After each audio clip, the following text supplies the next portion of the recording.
নমস্কাৰ বন্ধু বান্ধৱীসকল, ভালে আছে চাগে সকলোৱে। আজি এটা মই নতুন ব্লগ লৈ আহিছোঁ আপোনালোকৰ ওচৰলৈ। আজি ব্লগটোক দেখুৱাম মই দুপৰীয়া সাজত আজি কি খাইছোঁ। এগৰাকী বান্ধৱীয়ে মোক প্ৰশ্ন কৰিছিলে যে আপুনি দুপৰীয়া সাজত কেনেকুৱা ধৰণে খায়, ডায়েটটো আপুনি কেনেধৰণে মেইনটেইন কৰে, সেইকাৰণে এটা ভিডিঅ' দেখুৱাব বুলি ক'লে। তেওঁ অনুৰোধ কৰিছিলে, গতিকে মই আজি আপোনালোকৰ লগত শ্বেয়াৰ কৰিম মই দুপৰীয়া সাজত কি খাওঁ। প্ৰায় মোৰ ৰুটিনখন চেঞ্জ হৈ থাকে, গতিকে আজিৰ দিনটোত মই কি খাইছোঁ সেয়া আপোনালোকৰ লগত শ্বেয়াৰ কৰিম। লগতে এটা কথা কৈছোঁ আপোনালোকক, যাতে আপোনালোকে মোৰ চেনেলটোক ছাবস্ক্ৰাইব কৰি দিয়ে আৰু মোৰ যিবিলাক ভিডিঅ' আছে সেইবিলাক যেন আপোনালোকে চাই থাকে। আজি দেখিছে মোৰ এতিয়া চুলি তিতি আছে, কিয় জানেনে? এতিয়া প্ৰায় 2 বাজিছে, মই ব্লগটো আৰম্ভ কৰিবলৈ লৈছোঁ 2 বজাত, কাৰণ সময় নাপাওঁ যিহেতু ৰেগুলাৰ ব্লগ দিবলৈ। 4 তাৰিখে মোৰ এটা এক্সাম আছে, নেটৰ এক্সাম, আৰু সেইটো মই একচুৱেলি JRF কাৰণে দি আছোঁ নেটটো। মোৰ নেট এতিয়ালৈকে 5বাৰ হ'ল, 5বাৰ ক্লিয়াৰ হৈ গ'ল নেটটো, কিন্তু মোৰ JRFটো লগা নাই। অকণমান পইণ্টছৰ কাৰণে মোৰ JRFটো লগা নাই, নাজানো এবাৰ লাগিবনে নালাগে। একো প্ৰিপেৰেশ্যন কৰা নাই বাৰু, তেনেধৰণে দিম আৰু যেনেধৰণে পাৰোঁ। এতিয়া কি হয় নাজানো, কিন্তু তথাপিতো মানে হতাশ হোৱা নাই। আপোনালোকে আশীৰ্বাদ কৰিব যাতে মোৰ এবাৰ JRFটো লাগি যায়, আৰু যদি JRFটো লাগি যায় ভাল হ'ব। তাৰপাছতে সেইকাৰণে মানে ভাবিলোঁ যে স্কুলৰ পৰাতো ছুটি ল'ব লাগিব, কাৰণ মইতো অনলাইন ক্লাছ কৰিবৰ কাৰণেতো নোৱাৰিম সেইদিনাখন। সেইকাৰণে স্কুল গ'লোঁ, স্কুললৈ গৈ ছুটি ল'লোঁ 4 তাৰিখৰ কাৰণে। আৰু সেইকাৰণে ঘূৰি আহিলোঁ, যেতিয়া নেকি অ'টত উঠি আহিছোঁ, সেইকাৰণে মূৰ চুৰ চব ধুই দিছোঁ। আপোনালোকেও চাগে ক'ভিডৰ কাৰণে সেইখিনি প্ৰিকুৱেশ্যনছ ঘৰতে লৈ থাকে। আশা কৰিছোঁ আপোনালোকে তেনেধৰণে প্ৰিকুৱেশ্যনছবিলাক লৈ থাকিব, কাৰণ COVID-19 এতিয়াও বহুত যদিও কমিছে বুলি কৈছে, মোৰ মতে COVID-19 ইমান সোনকালে কমি যোৱা নাই, আচলতে বাঢ়িছে, কিন্তু সমপৰিমাণে মানুহৰ ভালো হৈছে। সেইটো কাৰণে এটা ভাল খবৰ যে মানুহৰ সোনকালে কিয়ৰ হৈছে। তথাপিতো কওঁ যে আপোনালোকে প্ৰিকুৱেশ্যনছবিলাক লৈ থাকিব, লগতে যিবিলাক দৰৱ পাতি খাই থাকিব লাগে আপোনালোকেও খাই থাকিব, তেতিয়া তাৰ মানে ইমিউনিটি ছিষ্টেমটো ভাল হৈ থাকে যাতে আমাৰ, সেইকাৰণে আপোনালোকে ট্ৰাই কৰিব। বলকচোন বাৰু তেতিয়াহ'লে মই আপোনালোকৰ লগত শ্বেয়াৰ কৰিম মইনো দুপৰীয়া আজি কি খাইছোঁ, তাকে দেখুৱাম। এয়া চাওক, একাপ গ্ৰীণ টি।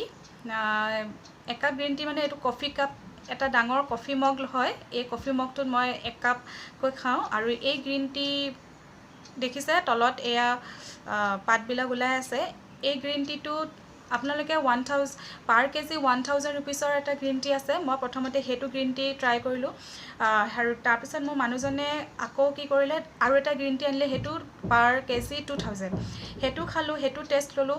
লাষ্টত দোকানীজনে ক'লে যে আপোনাৰ ৱাইফৰ কাৰণে যদি লৈছে তেতিয়াহ'লে ভাল এটা গ্ৰীণ টি লওক, মই দিছোঁ বুলি ক'লে। সেইটো 3000 ৰুপিজ। এতিয়া মই যিটো ইউজ কৰি আছোঁ, এইটো গ্ৰীণ টি 3000 ৰুপিজ লয় পাৰ কেজি।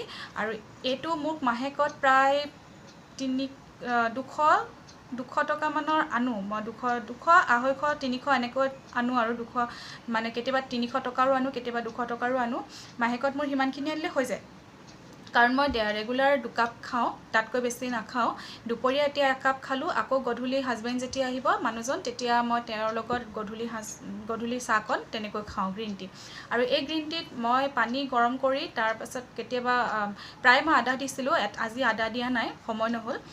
আদা দি আপোনালোকে গ্ৰীণ টি খাব পাৰে।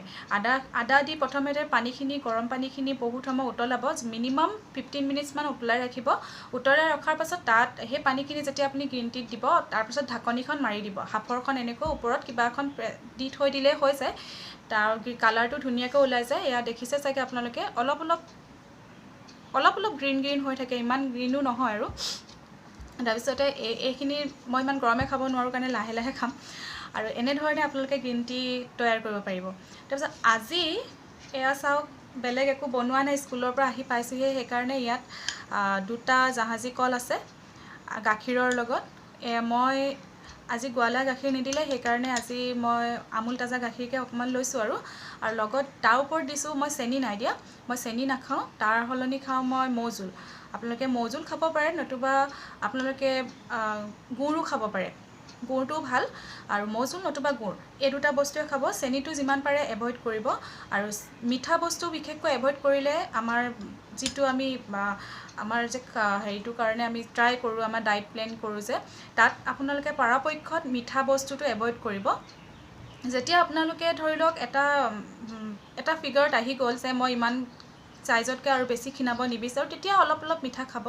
আৰু একেবাৰে মিঠা নাখাবলৈও কোৱা নাই, আপোনালোকে চেনিৰ সলনি আপোনালোকে মৌজোল নতুবা গুড় খাব পাৰে, সেইটো আপোনালোকৰ কাৰণে ভাল হ'ব।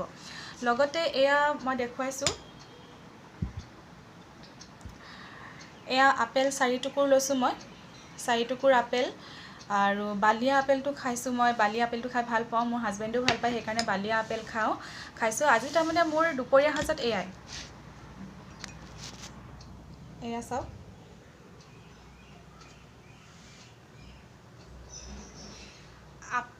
আপেল, কল আৰু এয়া গ্ৰীণ টি। গতিকে সেয়াই মোৰ আজি দুপৰীয়া সাজ। লগতে আপোনালোকক কৈছোঁ যাতে যদি আপোনালোকে ডায়েট মেইনটেইন কৰিব বিচাৰিছে, তেতিয়াহ'লে আপোনালোকে ভাতটো অলপ কমকৈ খাব, আৰু যিমান পাৰে ভাতটো কমকৈ খালে ভাল হয়। আৰু লগতে যিবিলাক আমি ৰিফাইন অইল খাওঁ, ৰিফাইন অইল পৰাপক্ষত এভইড কৰিব। মই ৰিফাইন অইল এতিয়া একেবাৰে নাখাওঁ বুলিয়ে ক'ব পাৰি, মানে মাজে মাজে আৰু আলহীৰ কাৰণে কেতিয়াবা আনি থৈ দিওঁ, সেয়া বেলেগ। কিন্তু মই পৰাপক্ষত খাদ্যত মই যিবিলাক ৰান্ধোঁ, সেইবিলাকত মই ৰিফাইন অইল ব্যৱহাৰ নকৰোঁ।